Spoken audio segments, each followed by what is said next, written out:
Queen Elizabeth says she wants Camilla, the Duchess of Cornwall, to be known as Queen Consort when Prince Charles becomes king. She made the announcement in a message marking the 70th anniversary of her reign, a milestone no British monarch has ever reached before.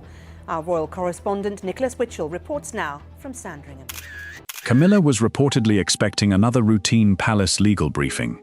Instead, according to growing royal speculation, Princess Anne's lawyers walked in carrying documents they claimed could confirm an inheritance King Charles had refused to recognize for years.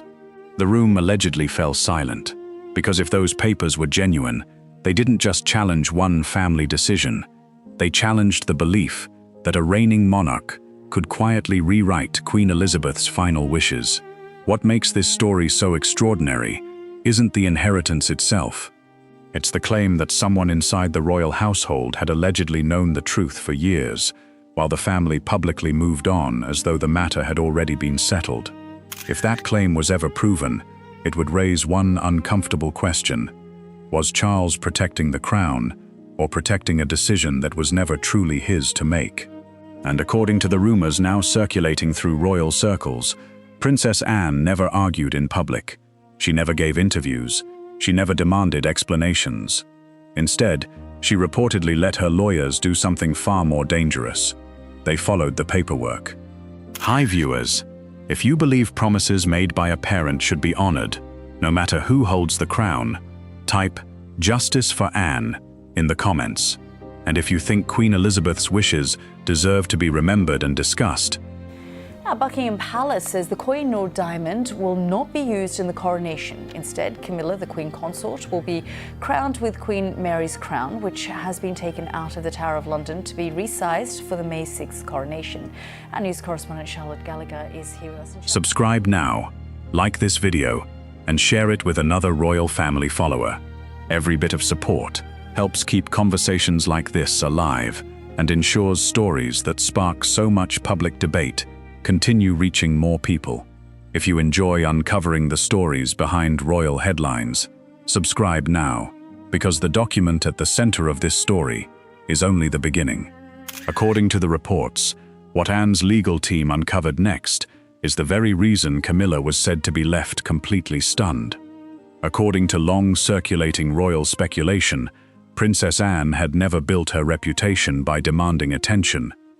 Throughout decades of public life, she became known as the family's hardest-working royal, someone who rarely spoke publicly about private disagreements and almost never responded to newspaper gossip. That reputation made the latest claims even more intriguing. People who normally dismissed dramatic palace stories suddenly began paying closer attention because Anne herself remained completely silent. There were no interviews, no public complaints, no emotional statements, just silence, while reports suggested that something important was happening behind the scenes. That silence only deepened the mystery. The rumors claimed Anne's legal advisors had spent months examining old correspondence, estate paperwork, trust arrangements, and confidential files connected to Queen Elizabeth's final years. None of it was happening in public view. No dramatic courtroom scenes. No televised announcements. Instead, it was described as the sort of painstaking legal review that attracts almost no attention until one overlooked document changes everything. If those accounts are to be believed, Anne never instructed anyone to launch a public campaign against the king. Instead, the legal review reportedly began with one surprisingly ordinary question. Had every part of Queen Elizabeth's documented wishes actually been carried out exactly as intended? That simple question allegedly opened doors nobody expected. The deeper advisors looked. According to these reports, the more they found references to conversations that had never entered the public record.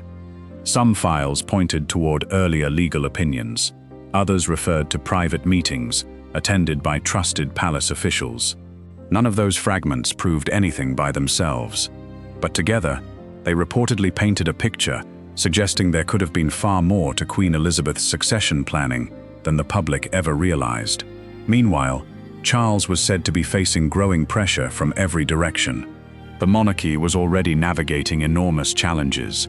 balancing public expectations while trying to modernize an institution built on centuries of tradition. Any fresh disagreement involving inheritance, authority, or Queen Elizabeth's final wishes threatened to reopen difficult conversations many believed had already been settled. Then another name reportedly entered the conversation: Camilla. According to palace gossip, repeated by several royal commentators, Camilla understood that reopening any question connected to Queen Elizabeth's private decisions carried enormous risks. Even if no formal dispute ever emerged, renewed public attention alone could create headlines the palace desperately wanted to avoid. And Charlotte, every time anyone mentions the Koh-i-Noor, it's sort of almost shrouded in controversy, isn't it? And some people even say there's a curse. There's a curse of the Koh-i-Noor diamond. I mean, it is one of the world's largest cut diamonds. It's stunning. It's 105 carats. It weighs 20 grams. It's enormous when you look at it. Whether those reports accurately reflected private discussions remains impossible to verify, but the rumors continued spreading with remarkable speed.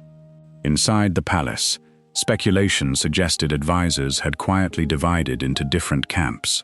Some reportedly believed any uncertainty should be addressed immediately before it grew into something larger. Others allegedly argued the opposite. Leave everything alone. Do not reopen old files. Do not encourage fresh scrutiny. Do not invite unnecessary questions about Queen Elizabeth's final decisions. Yet despite those alleged efforts, the legal review reportedly continued. What made the situation increasingly unusual was Anne herself. She never appeared to rush anyone. She never answered speculation. She never publicly challenged Charles. Instead, according to the story circulating among royal insiders, she allowed the lawyers to continue their work while remaining almost entirely absent from the public conversation. To some observers, that silence suggested confidence. To others, it suggested caution. Either way, something important seemed to be unfolding beyond public view. Then came the development that transformed quiet legal research into what many commentators described as a potential turning point. According to persistent reports, Anne's legal team informed senior advisors that they believed they had located one overlooked record. So it's going to be really interesting. And everyone knows, the royal family know, that whatever happens, it's going to be talked about on television, radio. Whether they come or not. Exactly. There'll be opinion pieces about what they're doing. I would imagine he probably will go because his dad is officially having his coronation. Capable of changing the entire discussion. Nobody outside that small circle reportedly knew exactly what the document contained. Nobody knew who had signed it. Nobody knew when it would be revealed. But from that moment onward, according to palace speculation, the conversation inside royal circles was no longer about whether Princess Anne might inherit something Charles had resisted recognizing. The conversation became far more unsettling. What if Queen Elizabeth had anticipated this exact disagreement years before anyone else did?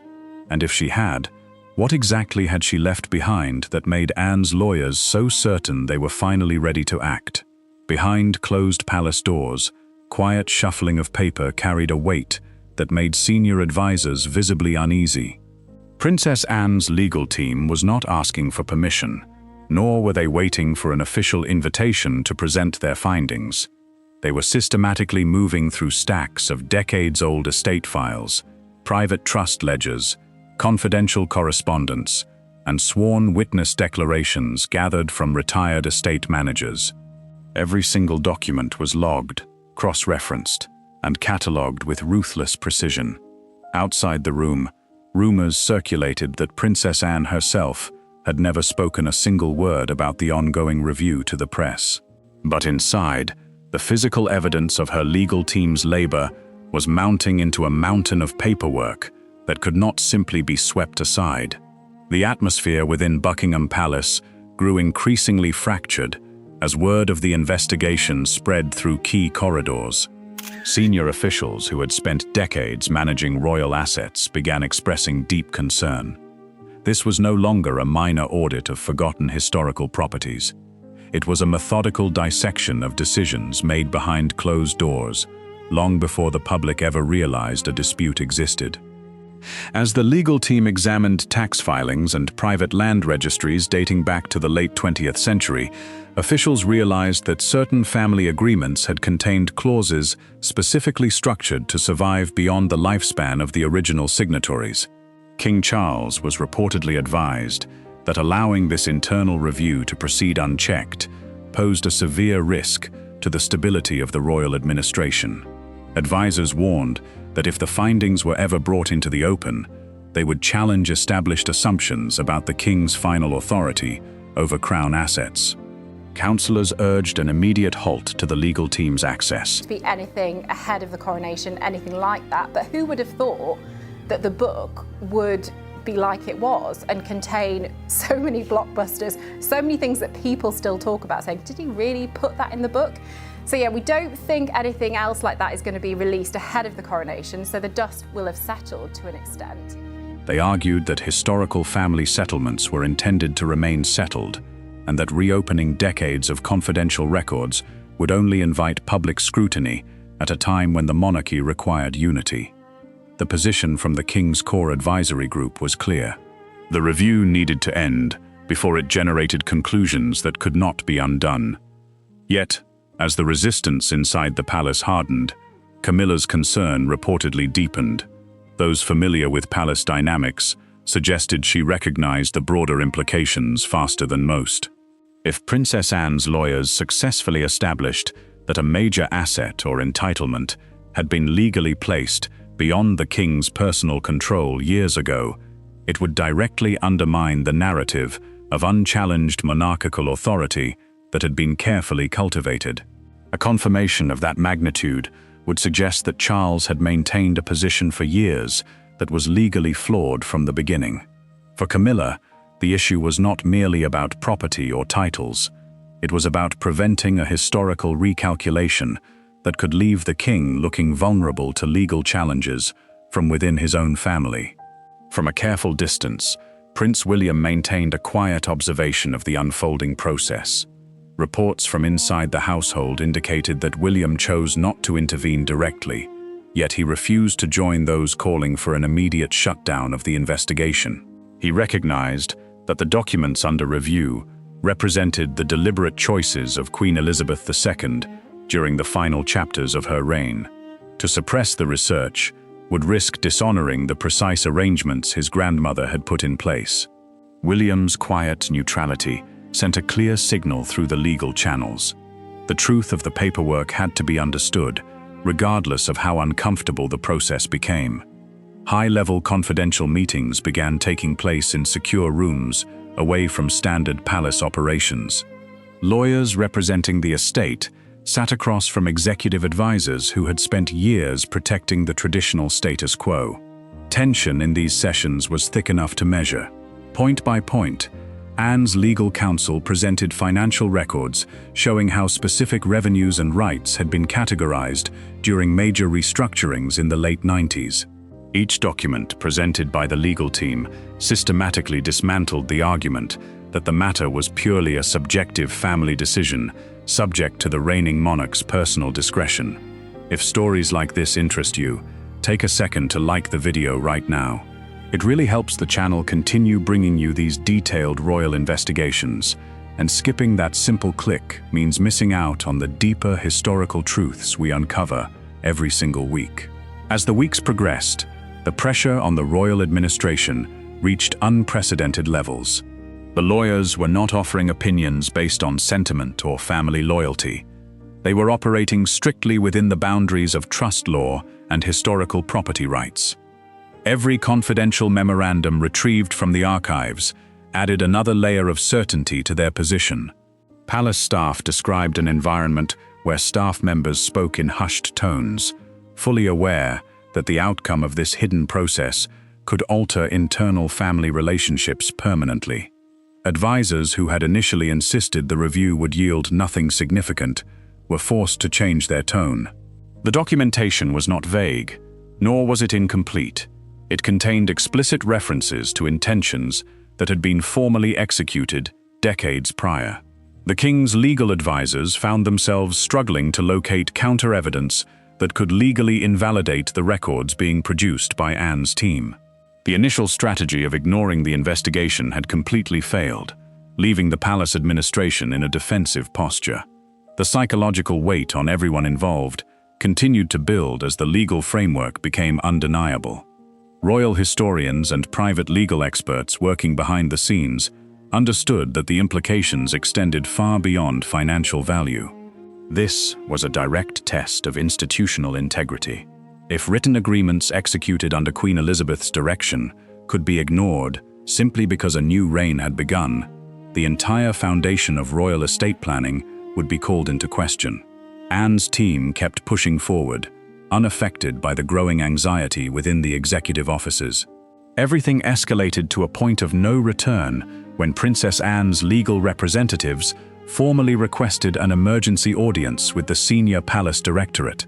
They did not submit a progress report, nor did they request additional time to gather evidence. Instead, the legal team delivered a sharp, decisive notice that shattered any remaining hope of a quiet compromise. They announced to the assembled advisors that their formal investigation was complete, and they were officially prepared to issue a binding legal confirmation regarding the true ownership of the disputed entitlement. Advisors argued in hushed, furious tones behind heavy oak doors as Buckingham Palace fractured into hostile camps. The sudden demand for an emergency audience had shattered all pretense of internal unity, leaving senior court officials openly divided over how to handle the impending crisis. On one side stood the traditionalists, insisting that the reigning monarch's authority must remain absolute and unquestioned. On the other stood legal specialists who warned that ignoring clear documentary proof would inflict catastrophic damage on the Crown's institutional credibility. The long-suppressed tension had finally erupted, turning private corridors into a battleground of conflicting loyalties. King Charles found himself trapped under relentless pressure from every angle. Yielding to his sister's legal team threatened to expose his previous decisions as legally flawed, damaging the optics of his reign before it could even fully establish its foundation. Yet forcing a complete shutdown of the matter risked creating an explosive internal breach that could leak into the public domain. Every option presented to him carried immense risk, forcing him to choose between preserving personal authority or protecting long-term institutional stability. Camilla reportedly urged total resistance, viewing any concession as a dangerous precedent that would permanently weaken the king's standing. Private accounts suggested she pressed advisors to find any plausible legal technicality capable of nullifying the papers assembled by Anne's team. Reopening arrangements that had been treated as settled for years threatened to invite broader scrutiny into how estate matters had been handled following the Queen's death. In her view, admitting that a mistake had occurred was far more dangerous than enforcing silence. Princess Anne refused to retreat an inch from her legal position. She engaged in no public arguments, issued no press leaks, and offered no room for backroom compromises.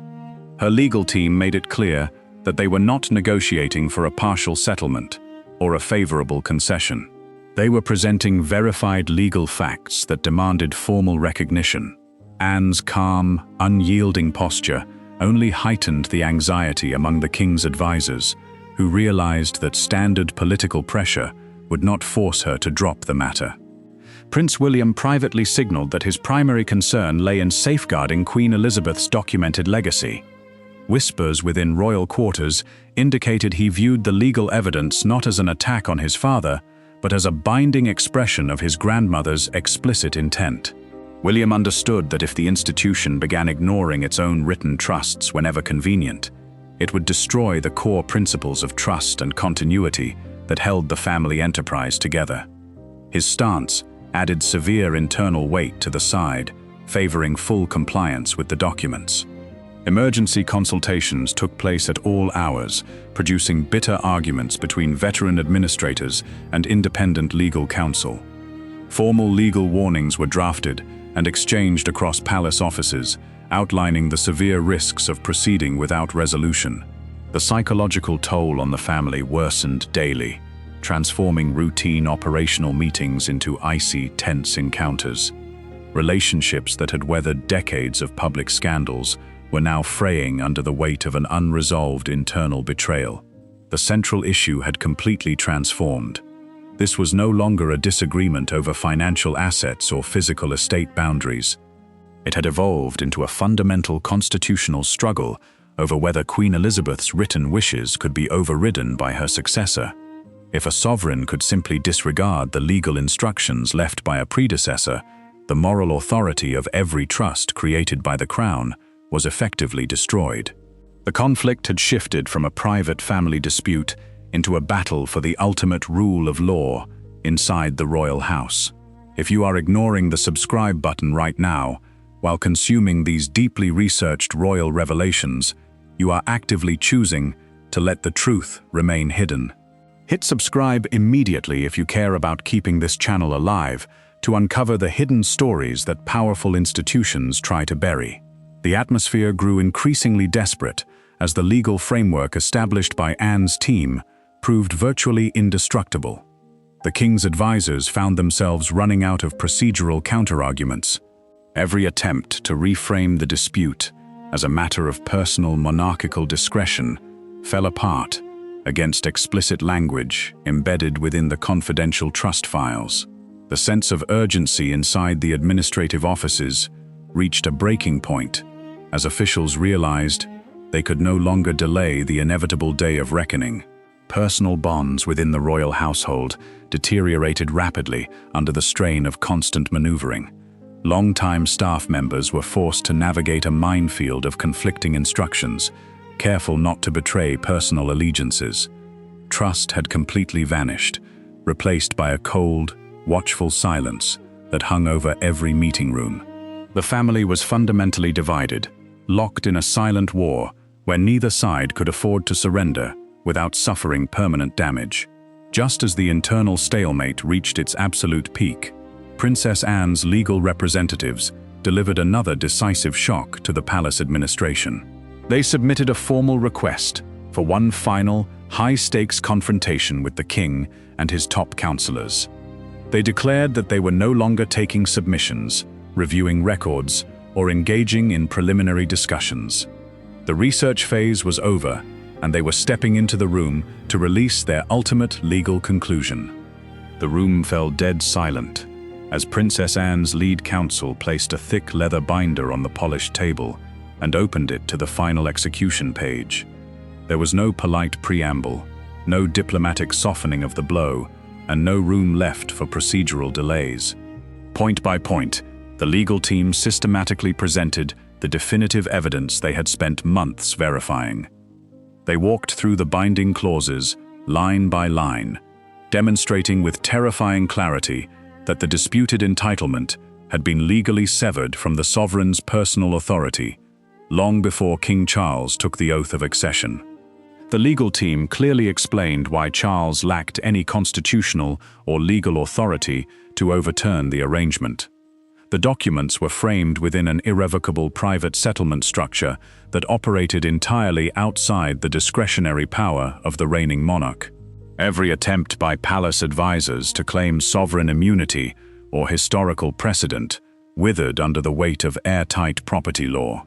The arguments that had been used for years to justify keeping Anne from her rightful legacy were exposed as nothing more than administrative delay tactics built on a fundamentally flawed premise.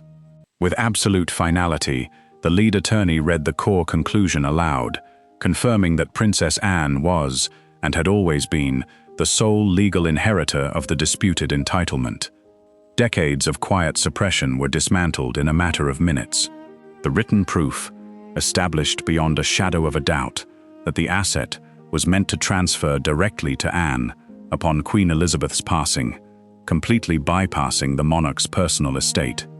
Camilla sat frozen in utter disbelief, unable to conceal her shock as the reality of the legal opinion settled over the room. The narrative of unquestioned sovereign authority that she and senior advisors had fought so fiercely to maintain had collapsed in a single afternoon. Senior advisors exchanged helpless glances, forced to openly acknowledge that their legal position was completely indefensible. Any attempt to fight the ruling in open court would only expose the internal suppression effort to the entire world, causing irreversible damage to the crown. A stunning realization rippled through the gathering, delivering a plot twist that changed the entire history of the royal estate. The entitlement had been deliberately protected years earlier through explicit structural documentation that Charles could not simply rewrite or erase after becoming king. Queen Elizabeth had purposefully designed the trust structure to be completely immune to post-accession alterations, ensuring that no future monarch could modify or revoke what she had established for her daughter. The emotional impact inside the room was immediate and crushing. Disbelief turned into profound realization as the king's advisory team recognized the full extent of their defeat.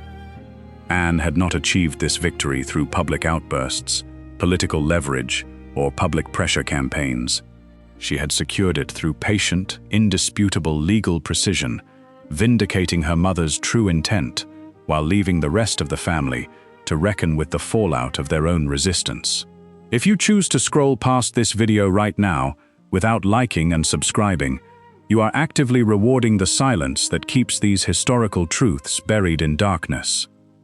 Leaving this channel without supporting our work means turning your back on the only platform brave enough to bring you these unvarnished royal investigations. The immediate fallout inside the palace was swift and severe. The absolute silence that followed the legal team's presentation spoke volumes about the depth of the fracture within the family dynamic. Relationships that had been strained for years were now permanently altered, weighed down by the bitter awareness that trust had been repeatedly compromised over a dispute that should never have occurred in the first place. The legal team allowed the heavy silence to linger in the room just long enough for the reality of the confirmation to settle over everyone present. Then, with practiced composure, the lead lawyer reached back into his briefcase and withdrew a small, sealed parchment folder that had not been listed on any meeting agenda. He placed it directly in the center of the table, making it clear that their work was not yet entirely finished. Looking around the room at the stunned faces of the king, Camilla, and their senior counselors, the attorney delivered one final chilling announcement. There remained a single sealed document attached to the estate files, a private memorandum that no person outside the legal team had ever been permitted to read, containing information that would permanently alter their understanding of Queen Elizabeth's final strategy. The red wax seal cracked open under the attorney's hands, dropping small crimson fragments across the table as every eye in the room locked onto the newly unsealed paper. The immediate reaction across the palace was immediate and severe, leaving senior advisors standing in stunned silence while internal family relationships permanently fractured. King Charles faced impossible choices regarding how to manage his reign, while carrying the heavy knowledge of what had transpired. Camilla realized in that moment that the situation was no longer about winning an argument or protecting positions, but about controlling catastrophic damage to a divided house. Princess Anne quietly gathered her documents, rising from her seat without a single word of triumph or celebration, leaving behind a family deeply divided by the consequences of their own resistance. The contents of the final sealed memorandum delivered the ultimate plot twist to the decade-long saga. The private record revealed that Queen Elizabeth II had anticipated this exact succession dispute years in advance. She had purposefully left explicit instructions specifically structured to prevent her wishes from being overridden or rewritten after her death, providing the very foundation that made Anne's legal team completely invincible from the start. If you found this royal story fascinating, subscribe right now, like the video, and share your thoughts below. Walking away without liking or leaving your comment means you are letting these crucial historical accounts get buried by algorithms that protect the powerful. Do you believe Queen Elizabeth's documented wishes should always take precedence? Or should every new monarch have the authority to make different decisions? Speak up in the comments, because remaining silent only lets others write the history for you. Because in the end, inheritances can be measured on paper, But once trust inside a family is broken, it becomes the one legacy no legal document can ever restore. Yet, as shocking as this hidden memorandum was, it revealed only half of the secret buried in the royal archives. Next time, we uncover the second sealed enclosure that the legal team left untouched on the table. A document bearing an unmarked stamp from 1992 that directly names the specific individual inside the palace who tried to destroy Queen Elizabeth's instructions. You cannot afford to miss the next release, because the name written inside that envelope will change everything you thought you knew about the royal succession forever.